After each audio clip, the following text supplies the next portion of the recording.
everyone. Welcome to Daily Revelations. So today we are going to look at breaking down the wall repair in Nehemiah 3 as it's introduced to us. Now I've got a very tiny map, so I'm hoping I can just hold it up here and you can see that.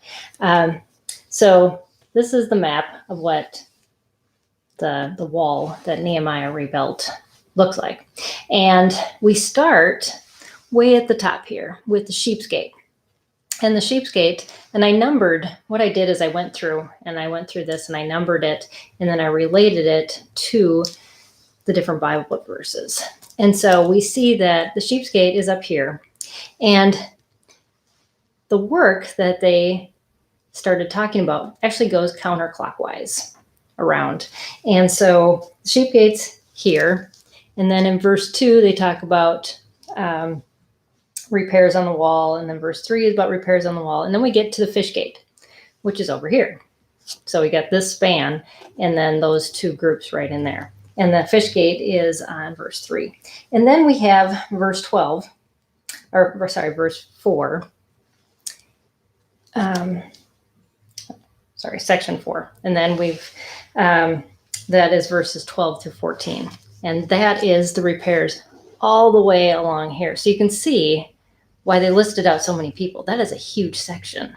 So it just kind of gives you an understanding of, okay, where's the bearings? Now these gates were giant, and we remember from Nehemiah making his initial request, he needed timbers to be able to build a lot of the gates and things.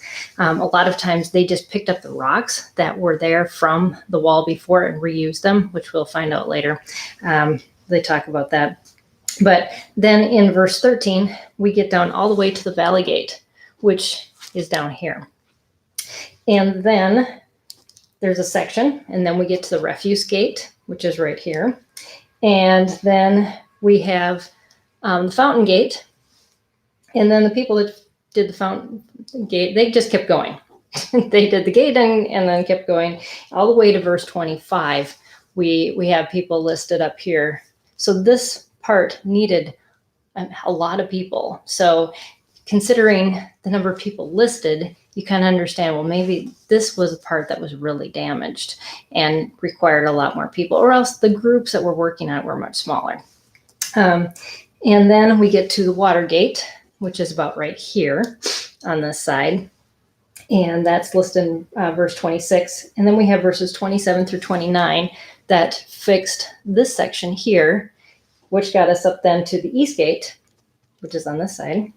And then finally, verses 30 through 32 take us all the way back up to the repair for the Sheep's Gate. So I hope that gives you a little more bearing about just the repairs, the groups of people. And these arrows here was what I talked about yesterday. People that worked on this part, when they finished, they went over here and kept working. And then the people that were here, verse 4, switched over to here. And they're listed in verse 24 as well. So that it helps to have a map and understanding, because we haven't been to this place. And when you're reading about places, to pull out any map you can find, I probably should have pulled one off the internet that was a little bigger for you, but definitely look that up and map it out yourself. What I ended up doing was I wrote these. You can see I have these little orange pieces here. This is the section, and then I listed them by numbers and then went over here and numbered them. So that helps me to be able to refer to them pretty quickly as well. So hope that helps with your Bible study, and that you're enjoying this study with Nehemiah, and that you saw some ways that God was working in and through them, as that was what our study was today. So enjoy your study, and I will see you again tomorrow on Daily Revelations. Bye, everybody.